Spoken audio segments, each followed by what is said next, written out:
दोस्तों, कल योगी कैबिनेट की बैठक थी और इस बैठक में होमगार्ड जवानों के लिए और होमगार्ड डिपार्टमेंट के अधिकारियों के लिए बड़ा ऐलान किया गया है। इसके अलावा जो भूतपूर्व सैनिक हैं उनको भी बड़ा तोहफा दे दिया गया है। कल शाम ही मैंने वीडियो अपलोड किया था और मैंने आपसे पूछा था कि अगर आप कहेंगे तो डिटेल से इस पर वीडियो बनाएंगे।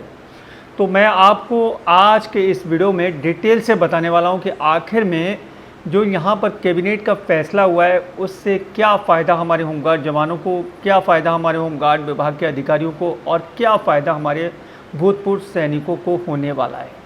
तो वीडियो को दोस्तों एंड तक देखिएगा। वीडियो पसंद आए वीडियो को लाइक करके शेयर ज़रूर कर देना। चैनल पर नए हैं तो चैनल को सब्सक्राइब करके बेल के आइकॉन को दबाकर ऑल पर सेट कर लेना, ताकि इस तरह की हर लेटेस्ट अपडेट आपको हमेशा टाइम से मिलती रहे। और नीचे कमेंट बॉक्स में आके लिखिएगा, अगर यूपी होमगार्ड डिपार्टमेंट से हैं तो लिखिए यूपी होमगार्ड न्यूज़, और अगर भूतपूर्व सैनिक हैं तो लिखिए ex military man new updates, जिससे कि दोस्तों आगे इस तरह की अपडेट देने में मदद मिलेगी। दोस्तों, कल यानी कि 3 जुलाई 2025 को योगी कैबिनेट की बड़ी बैठक थी और इस बैठक में बहुत बड़ा फैसला लिया गया है, ठीक है, और प्रस्ताव को मंजूरी दे दी गई है, ठीक है। उत्तर प्रदेश होमगार्ड डिपार्टमेंट के जो अधिकारी हैं उनको बहुत बड़ी सहूलियत दी गई है। पहले मैं आपको वही बताऊंगा, उसके बाद मैं आपको भूतपूर्व सैनिकों और होमगार्ड जवानों के लिए जो तोहफा दिया गया है उसके बारे में आपको डिटेल से बताऊंगा। देखिए, दोनों ही अपडेट्स को बड़ा ही प्रमुखता से अलग अलग न्यूज़पेपर ने प्रकाशित किया है। आपको समझाने के लिए मैं एक न्यूज़पेपर की कटिंग स्क्रीन पर जूम करके दिखाता हूँ। देखिए दोस्तों, आपको दिख रहा होगा दैनिक जागरण की न्यूज़पेपर की कटिंग है और लिखा है होमगार्ड अधिकारियों की पदोन्नति के लिए घटाई गई है सेवा अवधि। इसको जूम करते हैं। देखिए दोस्तों, लखनऊ एडिशन में इस खबर को प्रकाशित किया गया है। सरकार ने होमगार्ड अधिकारियों की पदोन्नति में आ रही अड़चनों को दूर कर दिया है। पदोन्नति की जो राह है वो आसान करने के लिए सेवा अवधि घटाने का निर्णय लिया गया है। कैबिनेट ने होमगार्ड सेवा सप्तम संशोधन नियमावली 2025 को मंजूरी दे दी है। होमगार्ड विभाग में मंडलीय कमांडेंट से महासमादेष्टा के पद पर पदोन्नति के लिए सेवा अवधि को लेकर गतिरोध था। फील्ड में तैनात उप महासमादेष्टा स्तर के अधिकारियों की कमी भी थी। इसके साथ ही होमगार्ड विभाग में जिला कमांडेंट पर महिला अभ्यर्थियों की शारीरिक माप की विसंगति को भी दूर किया गया है। शारीरिक माप अब पुलिस उपाधीक्षक के पद पर महिला अभ्यर्थियों की भर्ती के अनुरूप कर दी गई है। एक वरिष्ठ अधिकारी, आगे देखिए, यहीं पर के अनुसार माप के मानदंड कद व वजन आधारित किए गए हैं। मंडलीय कमांडेंट ग्रेड 1 से मंडलीय कमांडेंट ग्रेड 2 के पद पर पदोन्नति के लिए 5 वर्ष की अर्हता निर्धारित थी।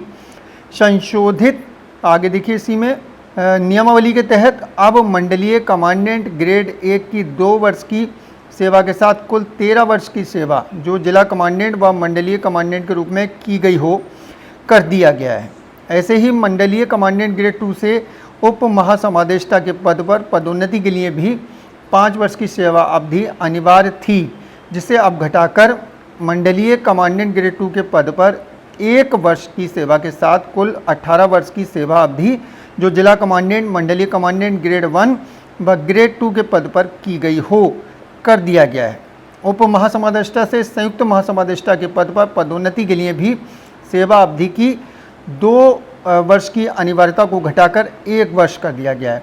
संयुक्त महासमादेष्टा के पद पर पदोन्नति के लिए अब उप महासमादेष्टा के पद पर 1 वर्ष की सेवा के साथ कुल 20 वर्ष की सेवा जो जिला कमांडेंट, मंडलीय कमांडेंट ग्रेड 1 व ग्रेड 2 तथा उप महासमादेष्टा के रूप में की गई हो, निर्धारित की गई है। डीजी होमगार्ड बी के मौर्य के अनुसार नियमावली में संशोधन से मंडलीय कमांडेंट ग्रेड 2 से उप महासमादेष्टा के पद पर पदोन्नति पर गतिरोध दूर हो जाएगा और उप महासमादेष्टा के 4 रिक्त पद भरे जा सकेंगे, ठीक है। 4 रिक्त पद पड़े हुए हैं उप महासमादेष्टा को, वो भर जाएंगे। वर्तमान में फील्ड में एक उप महासमादेष्टा की तैनाती होने से शासकीय कार्य प्रभावित हो रहे थे।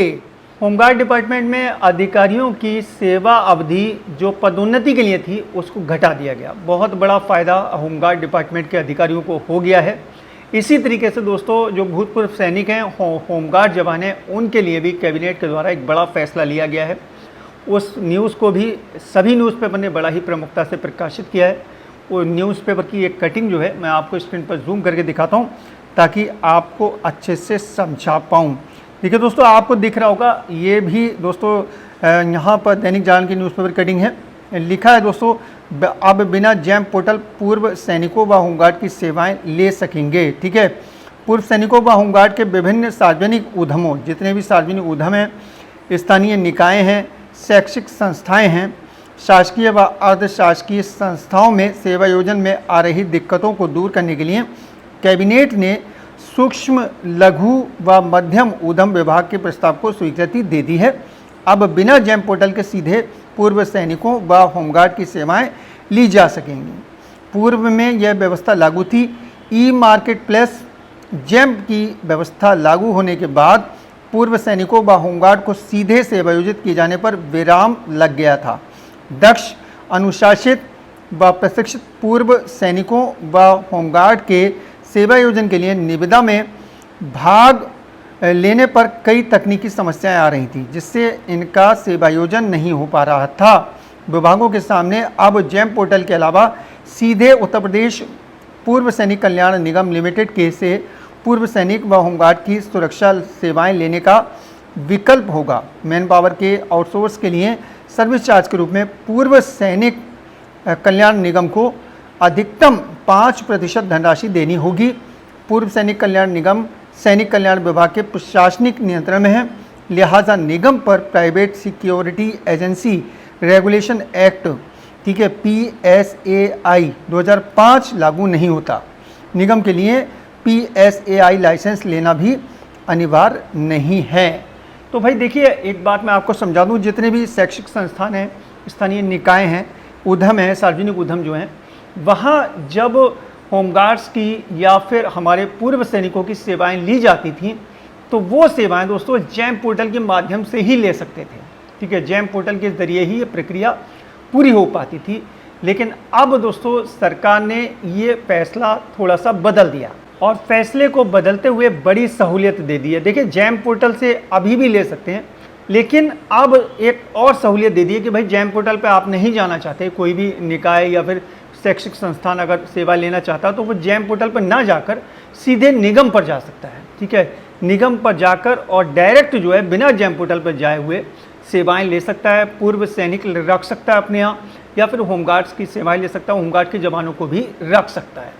तो फ़ायदा होमगार्ड जवानों को भी होगा और पूर्व सैनिक जो हैं, एक्स मिलिट्री मैन, उनको भी बहुत बड़ा फ़ायदा होगा, क्योंकि अब कोई भी शैक्षिक संस्था हो या फिर निकाय हो या फिर सार्वजनिक उपक्रम हो, वो आसानी से हमारे जवानों की सेवाओं को ले सकता है, बहुत ही आसानी से। ठीक है, मेरे हिसाब से एक बहुत बढ़िया फैसला कैबिनेट का। आप लोग भी कमेंट बॉक्स में आकर अपनी राय दीजिएगा। जानकारी पसंद आई हो दोस्तों, वीडियो को लाइक करके शेयर ज़रूर कर दें।